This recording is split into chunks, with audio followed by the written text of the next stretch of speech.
উপকাৰ কৰাৰ আগতে ভাবক আপুনি কোন শ্ৰেণীৰ মানুহক সহায় কৰিছে। যি মানুহে সহায়ৰ প্ৰতিদান দিব নাজানে তেনে মানুহৰ সৈতে আত্মীয়তা বা বন্ধুত্বৰ সম্পৰ্ক দীঘলীয়া কৰাৰ কথা কেতিয়াও ভাবিব নালাগে। অকৃতজ্ঞ মানুহ বিবেকহীন হয় আৰু বিবেকহীন মানুহ পৰিয়াল বা আপোনাৰ মোৰ বাবে অভিশাপ স্বৰূপ। সহায় সেইজনকেই কৰক যিয়ে আপোনাৰ সহায়ৰ কথা মনত ৰাখে, আপোনাৰ বিপদ আপদত আপোনাৰ কাষত থাকে আৰু ভৰসা দিয়ে যে জীৱনত যিমান যি নহলেও তেওঁ আপোনাৰ ওচৰত সদায় থাকিব।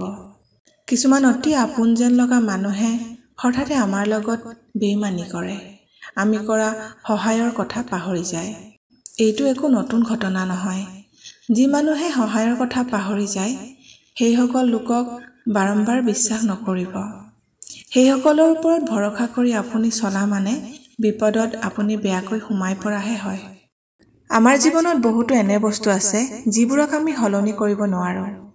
তাৰ ভিতৰত আনৰ আচৰণ, আনৰ মনোভাৱ, আনে বৰ্তমান কি ভাবি আছে বা কি কৰি আছে। কিন্তু আমি কিছুমান কাম কৰিব পাৰোঁ। সেইবোৰৰ ভিতৰত হৈছে আমাৰ প্ৰতিক্ৰিয়া, আমাৰ সিদ্ধান্ত, আমাৰ চিন্তা আৰু মনোভাৱ। মানুহৰ স্বভাৱতে এটা মানসিক প্ৰৱণতা থাকে, কণ্ট্ৰল বায়াছ, অৰ্থাৎ সকলোবোৰৰ ওপৰত নিয়ন্ত্ৰণ ৰাখিব খোজা। কিন্তু এইটো এটা ভুল বিশ্বাস য'ত আমি ভাবোঁ আমাৰ চেষ্টাতে সকলো সলনি হ'ব, মোৰ মৰমতে সম্পৰ্ক টিকি থাকিব, মই থাকিলে সকলো ঠিক কৰি পেলাব পাৰিম। কিন্তু এই বিশ্বাসেই বাস্তৱত এটা ধৰণৰ ইম'চনেল বাৰ্ণআউটৰ সৃষ্টি কৰে। যেতিয়া আপুনি ভবামতে কথাবোৰ নহয়, ঠিক কৰিব নোৱাৰা হয়, তেতিয়া আপোনাৰ জীৱনলৈ অলপ অলপকৈ হতাশা, নিজকে অবিশ্বাস কৰাৰ দৰে অৱস্থা আহি পৰে। আপুনি ভাল নে বেয়া সেয়া সৃষ্টিকৰ্তাই জানে। আপুনি মাথো ভাল মানুহ হ'বলৈ, আনৰ অন্যায় নকৰাকৈ নিজৰ কৰ্ম কৰি যাবলৈ সম্পূৰ্ণ চেষ্টা কৰক। আপুনি যে ভাল, আপুনি যে শুদ্ধ পথত আছে সেইটো প্ৰত্যেকজনৰ ওচৰত প্ৰমাণ কৰি ফুৰিবলৈ আপোনাৰ প্ৰয়োজন নাই। মনত ৰাখিব, যাৰ মন মানসিকতা যেনেকুৱা তেওঁ আপোনাকো সেই দৃষ্টিৰেই চাব। সেয়ে মানুহে কি কয়, মানুহে আপোনাক লৈ কি বদনাম কৰে সেইবোৰক গাত পাতি ল'ব নালাগে। যিজনে যি বুলি ভাবিব বিচাৰে সেইজনে তেনেকৈ ভাবিব। বদনাম কৰিব বিচাৰিলে বদনাম কৰিবই। সেইবাবে সেইবোৰত মন দিয়াৰ কোনো দৰকাৰ নাই। নিজৰ মনৰ ভিতৰৰ শক্তি বৃদ্ধি কৰক আৰু আনৰ কথাত প্ৰভাৱিত নোহোৱাকৈ জীয়াই থাকিবলৈ শিকক। এই অভ্যাস আপোনাৰ সুখী জীৱনৰ বাবে অতি গুৰুত্বপূৰ্ণ। আপুনি আপোনাৰ জীৱনধাৰা আনৰ ইচ্ছা অনুসৰি নহয়, নিজৰ পছন্দ আৰু মূল্যবোধৰ আধাৰত চলাবলৈ আৰম্ভ কৰক। এইটো বুদ্ধিমানৰ কাম।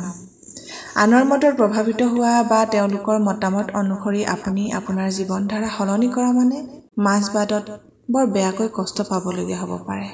সেইবাবে নিজৰে সিদ্ধান্ত নিজেই লোৱা আৰু জীৱন লক্ষ্য নিজেই স্থিৰ কৰা উচিত। আৰু ইয়াৰ বাবে আপোনাৰ মনৰ শক্তি আৰু আত্মবিশ্বাসৰ প্ৰয়োজন। যাক বিচাৰিলেই ওচৰতে পোৱা যায় সেইজনক কেতিয়াও ব্যৱহাৰৰ বস্তু বুলি নাভাবিব। যিজনে আপোনাৰ প্ৰয়োজনত দৌৰি আহে তেওঁ আচলতে আপোনাৰ বেয়াটো চাব নোৱাৰে, তেওঁ আপোনাৰ মংগল হোৱাটো কামনা কৰে। তেওঁক এজন শুভাকাংক্ষী বুলি ভাবিবলৈ শিকা উচিত। তেনে ব্যক্তিজনৰ প্ৰতি সদায় বিনয়ী হৈ থাকিবলৈ চেষ্টা কৰা উচিত। এনে ব্যক্তিয়ে হয়তো আপোনাৰ ভাল সময়ত আপোনাৰ খবৰ নল'ব পাৰে, কিন্তু দুখৰ সময়ত আহি কান্ধত হাত দি কয় চব ঠিক হৈ যাব। এই পৃথিৱীত মাৰ বাহিৰে আনে কেতিয়াও নিস্বাৰ্থভাৱে ভাল পাব নোৱাৰে। সেয়ে যদি কোনোবাই আপোনাক নিস্বাৰ্থভাৱে ভাল পায় তেওঁক মূল্য দিব শিকক। মনত ৰাখিব, আপুনি যদি এজন প্ৰকৃত শুভাকাংক্ষীক হেৰুৱাইছে তাৰ মানে আপুনি বিপদত নিসংকোচে মুঠ হ'ব পৰা এখন কান্ধ হেৰুৱালে। আমাৰ প্ৰত্যেকৰে জীৱনটো হৈছে এটা আশ্চৰ্যজনক যাত্ৰা, য'ত প্ৰতিটো কেঁকুৰিতে কিবা নতুনে অপেক্ষা কৰি থাকে। কেতিয়াবা সুখ, কেতিয়াবা দুখ। এই সকলোবোৰে একেলগে জীৱনৰ সৌন্দৰ্য বঢ়াই তোলে। জীৱন মানে কেৱল শ্বাস লোৱাৰ নাম নহয়, জীৱন মানে প্ৰতিটো ক্ষণ হৃদয়ৰ পৰা অনুভৱ কৰা। সৰু সৰু সুখৰ মুহূৰ্তবোৰেই হৈছে জীৱনৰ সঁচা সৌন্দৰ্য। জীৱন এখন ৰঙীন কেনভাছ, য'ত প্ৰতিটো অনুভৱ একোটা ৰং। কিছুমান ৰং উজ্জ্বল, কিছুমান ৰং ম্লান। কিন্তু জীৱনৰ আটাইতকৈ ধুনীয়া দিশটো হ'ল জীৱনে প্ৰতিদিনে এটা এটা নতুন সুযোগ লৈ আনে।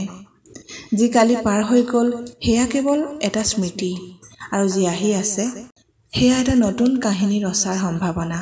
সেইবাবে ভাগৰি নপৰিব। প্ৰতিদিনে উঠক আৰু সাহসেৰে যুঁজ দিয়ক। নিশ্চয় আপুনিও এটা সফলতাৰ কাহিনী লিখিব পাৰিব।